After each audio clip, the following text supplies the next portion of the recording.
जय Hind and hello guys, स्वागत है आपका आपके अपने YouTube चैनल ज्ञानदे होस्ट में। और इस वीडियो में मैं आपको बताने वाला हूं UP triple SC forest guard यानी कि वन रक्षक and wild life guard online form 2023 के बारे में कि कैसे आपको 709 पदों की भर्ती का फॉर्म फिलअप करना है। यहां पर आपको स्टेप बाय स्टेप पूरी जानकारी दी जाएगी जिससे कि आप इस फॉर्म को बिना किसी मिस्टेक के भर पाएंगे। तो चलिए शुरू करते हैं।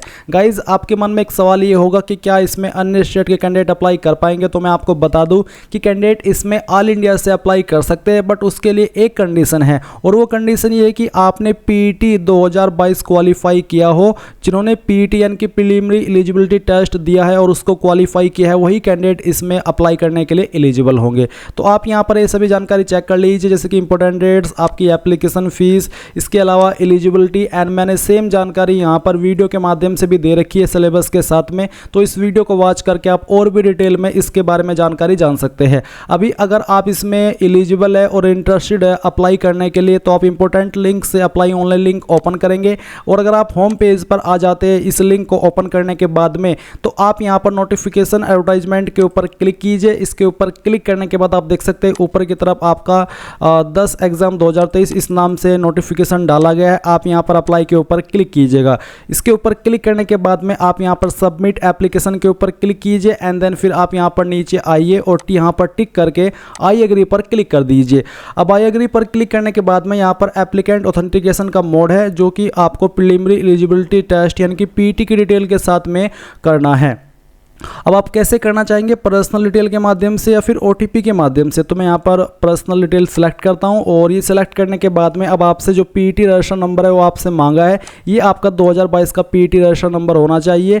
एंड यहाँ पर जो डेट ऑफ बर्थ आपने रजिस्ट्रेशन के अंदर भरी थी वो डेट ऑफ बर्थ आप यहाँ पर सेलेक्ट कर लीजिए। देन आपका जो जेंडर है वो आपको यहाँ पर सेलेक्ट कर लेना है। फिर यहाँ पर पूछा है कि क्या आप यूपी के डोमिसाइल है, अगर हाँ यानी कि अगर आप यूपी के स्थायी निवासी है तो आप यस करेंगे, नहीं तो आपको नो करना होगा। अगर आप यहाँ पर यूपी से तो फिर आपकी जो कास्ट कैटेगरी है वो कौन सी है वो आपको सिलेक्ट कर लेनी है एंड देन ये वेरिफिकेशन कोड डालना है और इसके बाद सभी जानकारी चेक करते हुए क्लिक हियर टू प्रोसीड पर क्लिक करना है। नाउ गाइज, आपकी जानकारी यहाँ पर फैच कर ली जाएगी जो कि आपने आपके प्रीलिमिनरी एलिजिबिलिटी टेस्ट यानी कि पीईटी के अंदर भरी थी। आप ये सभी जानकारी चेक करते हुए आएंगे और अभी आपको यहाँ पर देखने को मिलेगा एक सवाल है कि क्या आपको क्लेम करना है जो एडिशनल छूट मिलती है एज के अंदर, उसके लिए अगर हाँ तो आप यहाँ पर यस कीजिएगा और नहीं तो आपको नो करना है। अब अगर यहाँ पर यस कर रहे हैं तो यस करने पर यहाँ पर कुछ सवाल आते हैं, जैसे गवर्नमेंट ऑर्डर के अकॉर्डिंग, कोर्ट ऑर्डर के अकॉर्डिंग, सेवा नियमावली के अकॉर्डिंग या फिर एनी अदर। तो अगर आप यहाँ पर कुछ भी सिलेक्ट करते हैं तो फिर आपको बहुत सारे ऑप्शन देखने को मिल सकते हैं, जैसे कि कोर्ट नेम,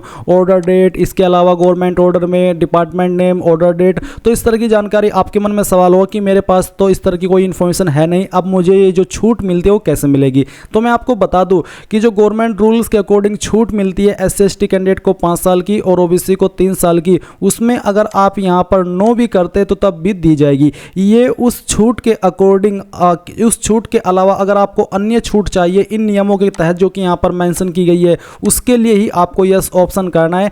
अगर आप ओवर एज हो चुके हैं और आप SC/ST OBC है तो जो आपको छूट मिलती है SC/ST को 5 की और OBC को 3 की, वो आपको तब भी दी जाएगी अगर आप यहां पर नो रखेंगे। तो आपको इसमें बिल्कुल भी कंफ्यूजन नहीं होना है कि ये उसके लिए कि आपको जो छूट मिलती है वो चाहिए। आप यहां पर नो कर दीजिए, आपकी छूट कहीं नहीं जाएगी, वो आपको मिल के रहेगी। इसके बाद यहां पर गाइज हम आते हैं एकेडमिक डिटेल में। तो हाई स्कूल की इन्फॉर्मेशन यहाँ पर दी गई है और इंटरमीडिएट की इन्फॉर्मेशन आपको भरनी है। तो आपका जो बोर्ड नेम है वो आपको यहाँ पर सेलेक्ट कर लेना है। इसके बाद में कब आपने आपकी जो 12वीं पास की है वो आपको ईयर यहाँ पर सेलेक्ट कर लेना है। आपका जो रोल नंबर है वो आपको यहाँ पर डालना है, किसके अंदर आपके नंबर थे वो आपको सेलेक्ट करना है।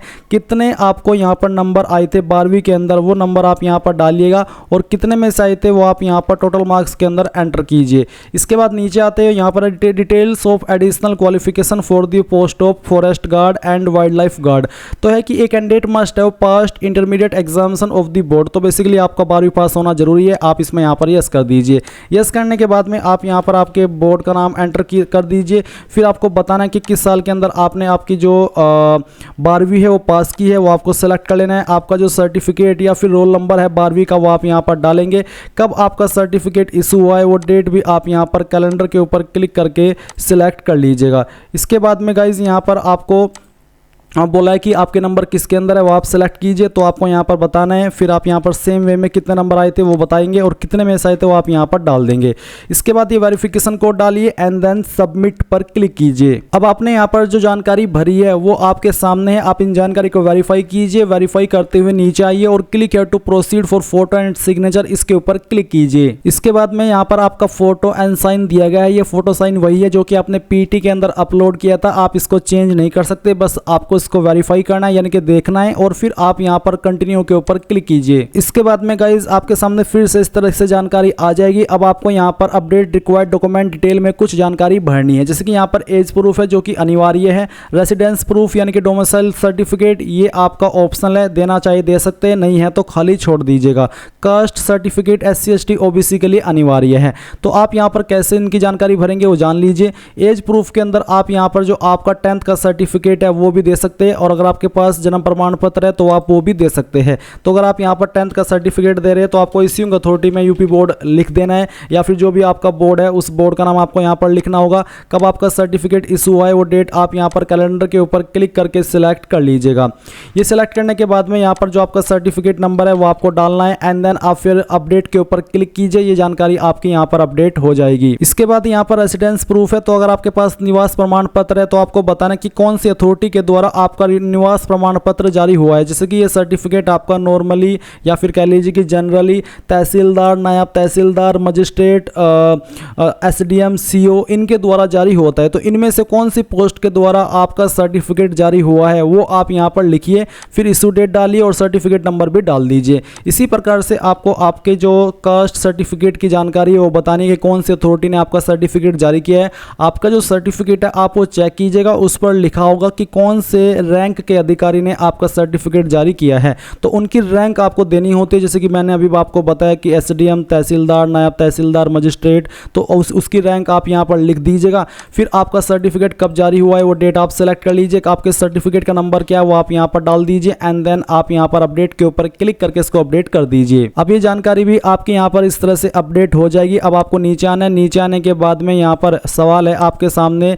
कि क्या आपने टेरिटोरियल आर्मी के अंदर 2 ईयर की सेवा की है, अगर हाँ तो आप यहाँ पर यस कीजिए, नहीं तो आपको नो ही रहने देना है। फिर पूछा कि आपके पास B सर्टिफिकेट है नेशनल कैडेट कॉर्प्स यानी कि NCC का, अगर हाँ तो यस, नहीं तो नो ही रहने दीजिए।